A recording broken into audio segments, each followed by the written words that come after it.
forward to Sunday afternoon because my favourite film of all time is going to be shown. Wait, don't tell us what's Phil's favourite film. What do you think it is? Probably Cliff Richard and I'm Going on a Summer Holiday. It's going to be The Italian Job. Well, no, it's a film. I don't know if were you two into the rock and roll scene? Well, I'm far too young, but James is that's. I was too young to be. He's a bit too old. He was more Glenn. He liked Glenn Miller.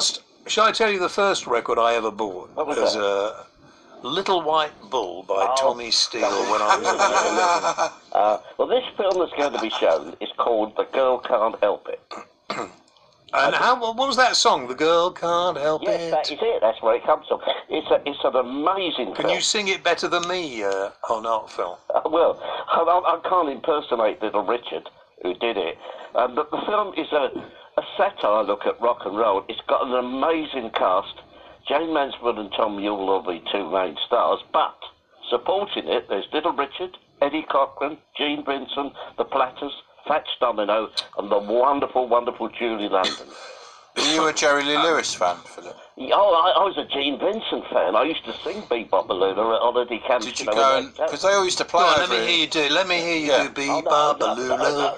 No. Come on, Bebop Balloona. Bebop Balloona.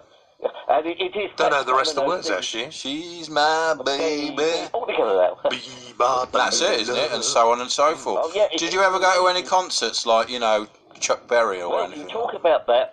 I went to see. I was due to go and see Jerry Lee Lewis at the Trocadero in the Elephant and Castle.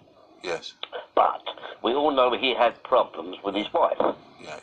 And so he went back to America, and the supporting people, who are also in The Girl Can't Help It, were fantastic, and I've become fans of theirs ever since. Because they often, Jerry Lee Lewis and Chuck Berry and loads of them would all perform on the same bill.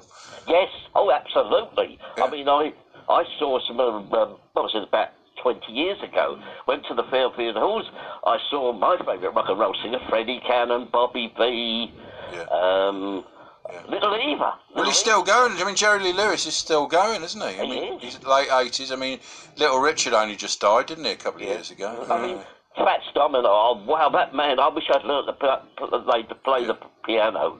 Yeah, I know. Well, look at Jerry Lee Lewis. He could do it with his feet. Yeah, it was a music of its day, and it was great. And it's probably time for a bit of a revival of rock and roll. I don't think it ever went away. I mean, there's people like myself, and I find that, people like the music because it makes you want to dance.